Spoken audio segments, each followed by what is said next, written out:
was his team, and he just earned everybody's trust week in and week out. Snap to Rodgers, over the middle, touchdown! I've had a chip on my shoulder since I was 17 years old.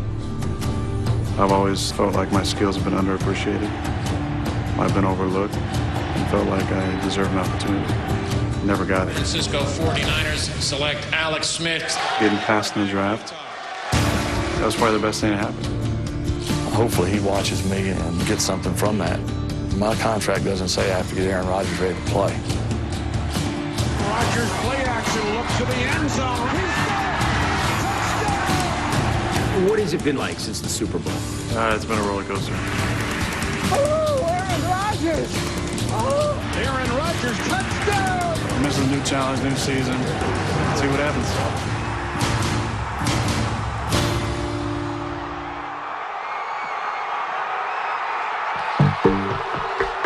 Rodgers play action, looks to the end zone. Rainbows to Jordy Nelson. He's got it! Touchdown! Now that he's won a Super Bowl. He's got his man. Touchdown! Greg Jennings! Now that he's scrubbed away the bad taste left behind by his immediate predecessor. Now that he's recognized as perhaps the best quarterback in football. Aaron Rodgers throws the end zone. He's got him! Man, touchdown! It's easy to forget that Aaron Rodgers' success wasn't guaranteed. At every step, from high school to college, from the day he was drafted to the day he stepped in to replace Brett Favre as the Green Bay Packers quarterback, Aaron Rodgers has been doubted. I've always felt like my skills have been underappreciated. I've been overlooked, and I've had a chip on my shoulder and felt like I deserved an opportunity. You know, one of his favorite poems is The Road Less Traveled, and I think he's done that. You know, I think he's gone down a road that hardly anybody's had to go down.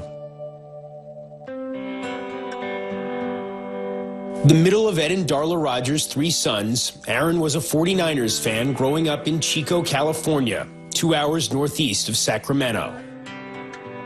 From as early on as he could write, he had a playbook, and he was drawing up plays all the time, X's and O's, and he'd take his little G.I. Joe guys and line them up on this wooden football pad that Dad built him, and he would do plays.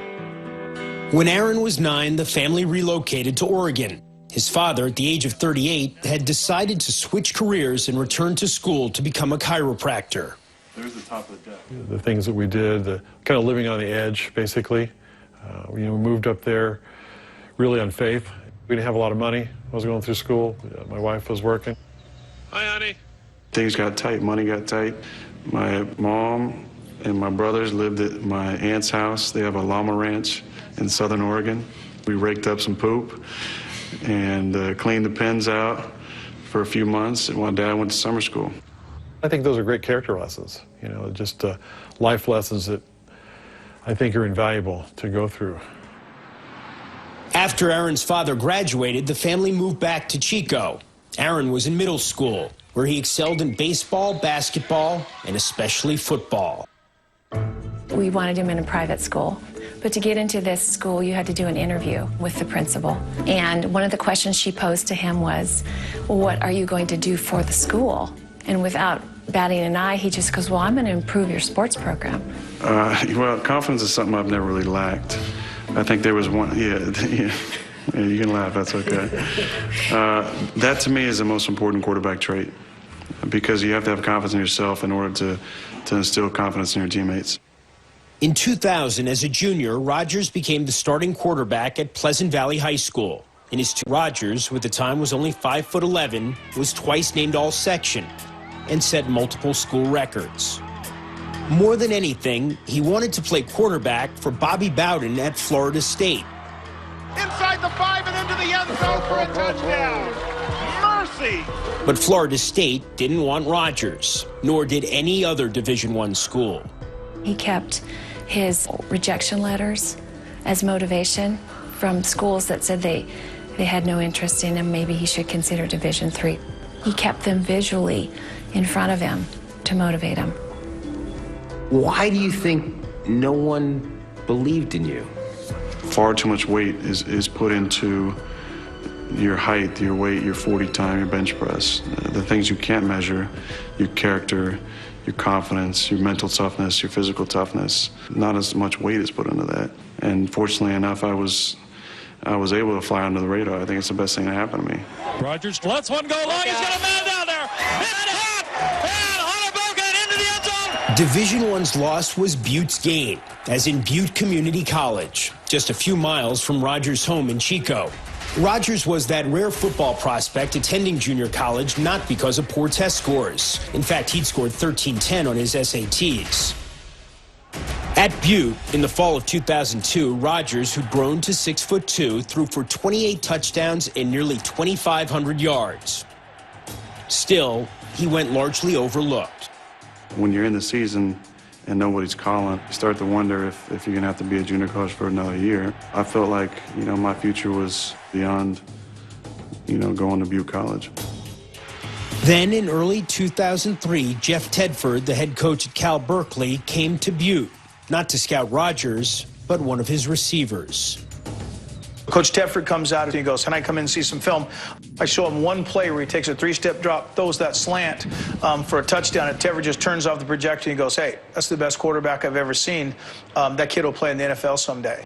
Well, you had a brilliant career here at Butte College and going to be moving on now, I guess, is it Cal Berkeley? Pretty sure right now, but it's been fun. Butte has been everything I've ever hoped, and even more. And I got him on the phone that night and told him what I thought, and told him we were going to offer him a scholarship. Ladies and gentlemen, welcome to California. He was at a different level the way he throws the football. Touchdown, California. I knew right then he's going to be a first-round pick. In 2003, his first season at Cal, Rodgers shot all the way up to #1 on the depth chart. I was able to pass up a number of guys, highly recruited, highly touted, who maybe didn't have that same feeling of needing to prove themselves all the time, and I did. And that just drove me like crazy. His first year here, the Virginia Tech game, against great speed, against great competition, he just picked them apart. The next year, as a junior, Rodgers carried Cal to as high as #3 in the national rankings. After that season, he decided to enter the 2005 NFL Draft, and experts predicted that the 49ers, his hometown team, would make him the first overall pick. The San Francisco 49ers select Alex Smith, quarterback, Utah. Rodgers didn't go first or second or third. He didn't go in the top 10. He didn't go in the top 20. Then, as the draft continued, he became an object of pity and morbid curiosity. A couple of weeks ago, Aaron, you were the clear-cut #1. What's changed over that time? Yeah, I wish I could tell you. I haven't changed anything. I think it's just perceptions of me or maybe needs of the teams at the spots. And I'm just, I'm not too worried. He had to really persevere and be a gentleman for 5.5 hours with cameras just hovering around, hoping there would be a breakdown. And it's embarrassing. The whole world's watching. Your phone's buzzing every 2 minutes, and you're hoping it's a team calling, but it's just your buddy saying, "Hey, nice hair, nice suit, smile a little bit, kiss your mom," just making jokes. And it's hard to laugh in a situation where everybody's laughing at you. Somebody's going to get themselves a heck of a steal if he falls down the board a bit. With the 24th selection in the 2005 NFL Draft, the Green Bay Packers select Arron Rodgers, quarterback from California. Well, we're just glad he's on the team. We're glad that no more picks went by. You get drafted by a team that's got a guy at quarterback who has only played like 7,000 consecutive games there and is going to the Hall of Fame. What was that like?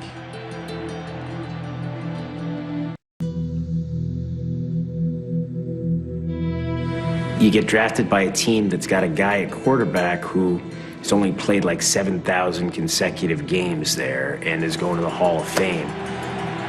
What was that like? You know what? To be honest, I was so relieved they got picked, but I hadn't really studied anything about Green Bay. and I couldn't really tell you on a map where Wisconsin was. For Arron Rodgers, slipping to the 24th pick in the 2005 draft was a disappointment. But going to the Packers meant there'd be no immediate pressure to play. It's going to be fun just meeting the teammates and the coaching staff and being able to start to gel with this team. It also meant that eventually he'd be under tremendous pressure as the man tapped to replace Brett Favre.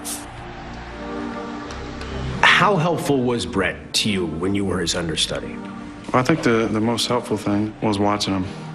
I got to see his mannerisms, the way he conducted the huddle, and just tried to take the good things I saw and incorporate those into my own game.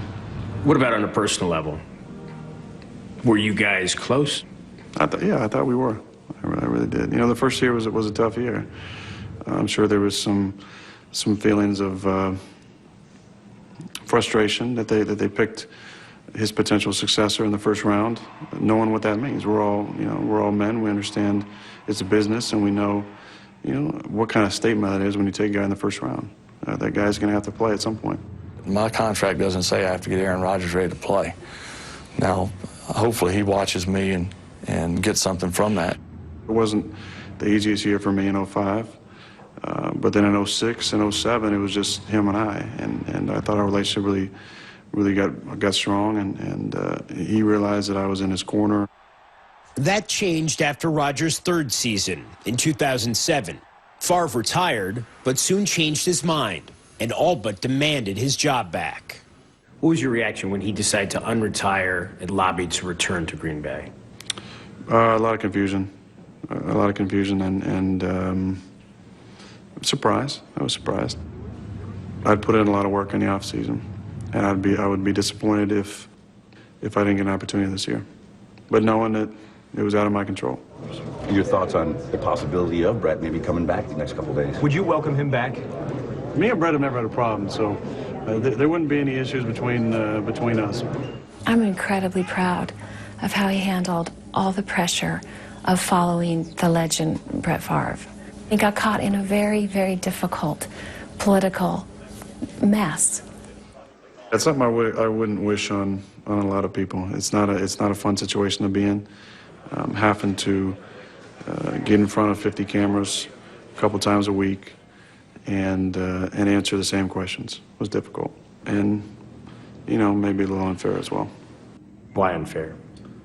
Because the situation was bigger than all of us involved. I was the guy caught in the middle of a struggle, and it was out of my control. The Packers stood firm with Rodgers, trading Favre to the Jets, much to the dismay of many of their fans. I'm thankful for an organization that stood behind me and told the truth and stuck to their guns. And that's all I could ask for. My teammates stood beside me, and it was a difficult time. It was, but I have no regrets about the things that I said. I carried myself. We're excited about being able to move forward together as a team now. We wish Brett nothing.